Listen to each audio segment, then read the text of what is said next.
summer please end so I don't feel like a piece of fried bacon every single day. Stay tuned for the haul, episode number 276, everyone.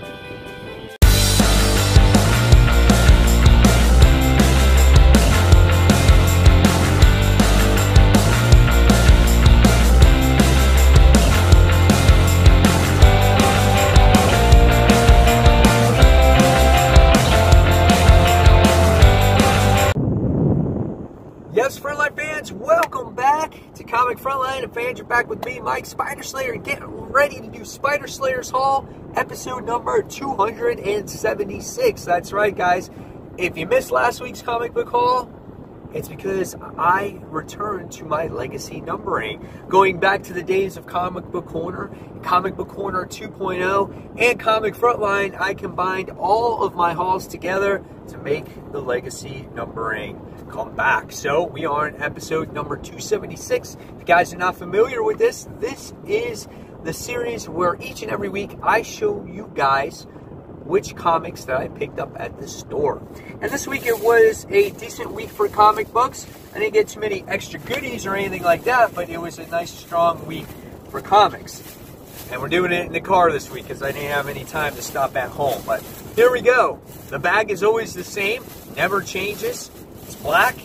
Very rarely does it have a design on it. Every time I take it off or the comics pull out of the bag goes on the floor. And it makes a mess wherever I'm at. Alright, so first things first. Bags and boards, can't go without them. 25 pack, $4.99. Yes. Alright, let's get into the books. So, first things first, we have Amazing Spider-Man, Renew Your Vows, issue number 8. This continues the storyline with Mary Jane having the Venom symbiote as her costume. And at the end of the last issue, we kind of see how it's taken over her mindset a little bit. And I thought that was quite interesting. The artwork that Ryan Stegman presents is absolutely beautiful. I can't wait to see where this book actually goes as time goes along with this story arc. But really good book. And also it'll be interesting to see where Legacy, with Marvel Legacy, where this series goes as well, because it looks like Annie Mae is older, and that's going to be quite interesting. So, The Amazing Spider-Man, Renew Your Vows, issue number 9. Definitely much better than that craptacular book that we have right now in Amazing. That should be an actual Spider-Man book. The craptacular Spider-Man, right? Anyway, let's move on.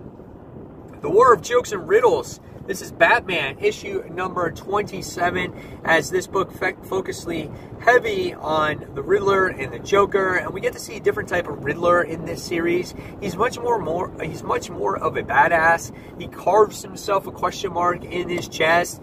He takes bullet wounds. He's not like this, pushover type of character, and I think that's the way Tom King obviously wants to write the Riddler here. We get to see Batman telling Catwoman the story, and it's kind of cool. I like it, so I can't wait to see where it goes. This is Batman issue number 27. Alright, next we have Deadpool Kills the Marvel Universe. This is issue number 2. This book has Spider-Man in here, and it looks like Deadpool is going to kill Spider-Man.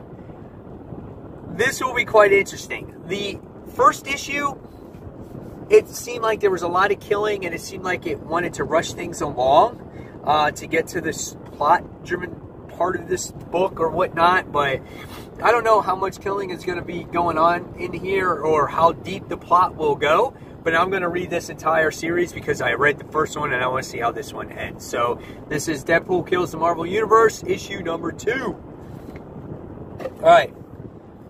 Next is Green Lanterns, issue number 27, as we get to see Jessica Cruz and Simon Baz deal with Falthum. That's how they've been dealing. That's what they've been dealing with, and they've been dealing with the First Lantern stuff. And we got to see them get transported, I think, to like a different dimension by the time we got to the end of the last issue as well.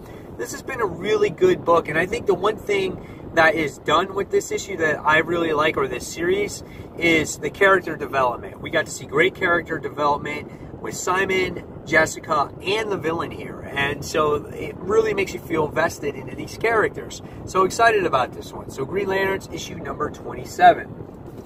All right, next is Grimm Fairy Tales, issue number 7, as it focuses on the Snow White aspect of things this time around. The Grimm Fairy Tales is trying to be more traditional, kind of like how when the series first was released, but with some of the modern day characters when Pat Shan wrote the book.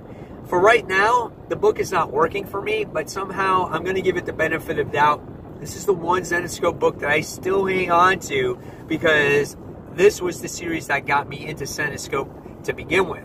So I'm hoping the series turns around. It does get better. The story does get more in-depth. It's not as one-shot.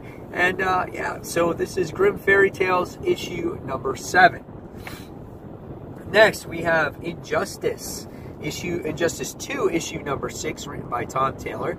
I like the way Kara is drawn in this universe. I like the costume, how it's all blue, and then she's got the gold on there, and I like the cape. I don't know, it's fitting, and she's, her face is very pretty, nice blue eyes.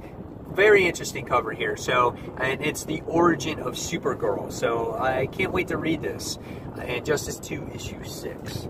All right, next, we're getting so close. We're halfway through now with Invincible in the last story arc. This is part 6. We got to see the Vulture-Mite players that are on Earth now team up with Omni-Man and Invincible with Mark and Adam Eve and everybody. And we got to see that the children are kind of, looks like they're being held hostage by Robot. So that was a little wrinkle in the story as well.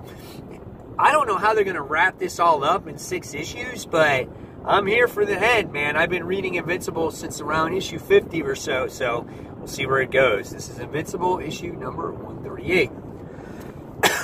Excuse me. I had Jimmy John's for lunch. By the way, I love Jimmy John's. It's pretty good. It's fast, and that's what I like about it so much. Anyway, no commercial sponsor or anything. It's just good. All right, next is Invincible Iron Man, issue number 9. I don't know why I'm reading this book. I really don't. I find it quite boring. The story doesn't go anywhere. I guess I read it for maybe Tony Stark that's in it also. I think Riri is an interesting character. I just think Bendis is just writing this book too slow, like he does with most of his books these days. I like the cover here. As well as she's flying through the sky, but maybe this has a lead-in into Legacy, and maybe that's why I'm continuing to read it. But it's just kind of Riri wondering where she fits in and everything, and it's just taking too long to tell the story. So I don't know. We'll see where it goes. Invincible Iron Man, issue number 9. All right, next.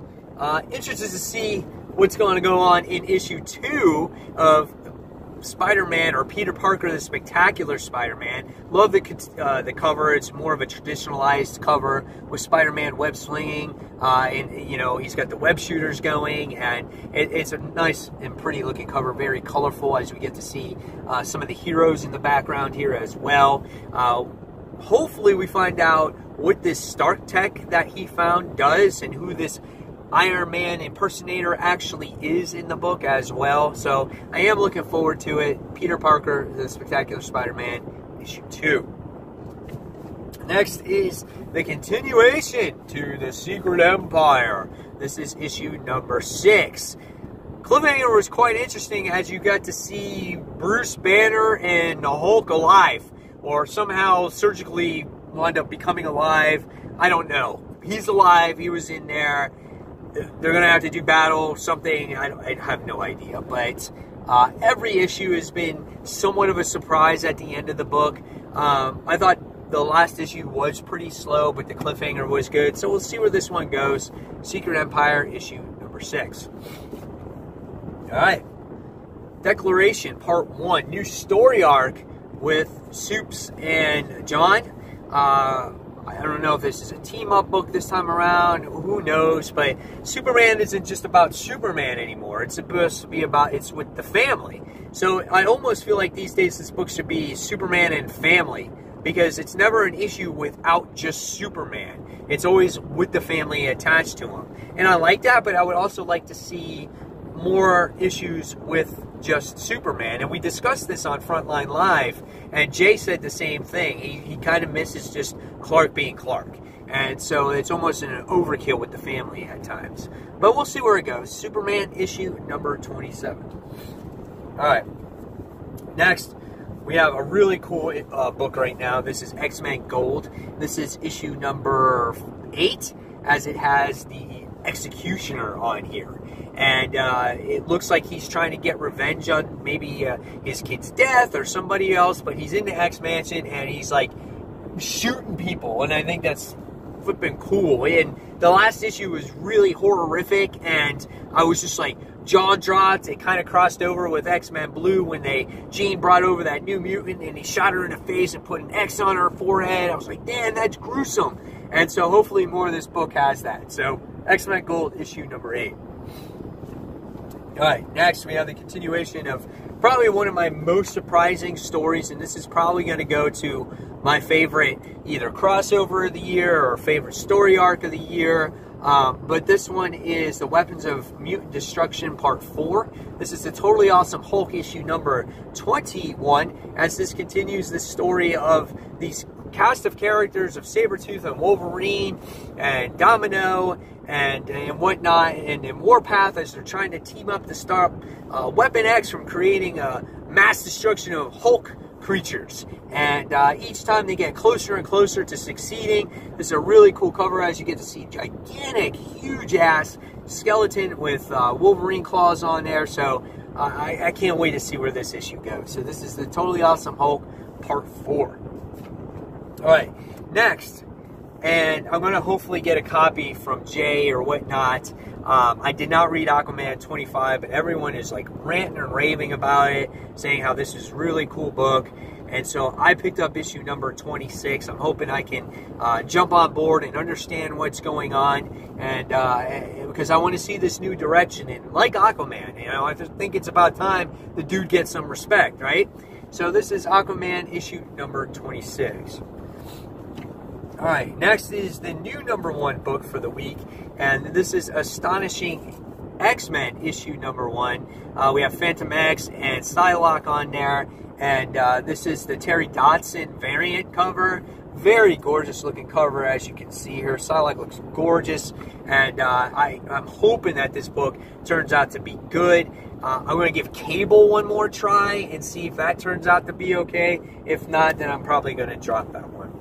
And then last but not least, I wound up getting Jim Lee, the only Jim Lee one this week. There was a couple others, but I don't read those titles. And this is Miss Marvel. This is issue number 20. Lady Deathstrike on there. Very, very fitting, as she is in that Weapon X book as well. Great to see her Jim Lee card variant. And yeah, so that is it, guys. So there is Spider Slayer's haul for the week. Now it's your turn in the comments below. Tell me, guys, which your favorite comic book of the week is, or which ones you're most anticipating, and which ones you're least anticipating.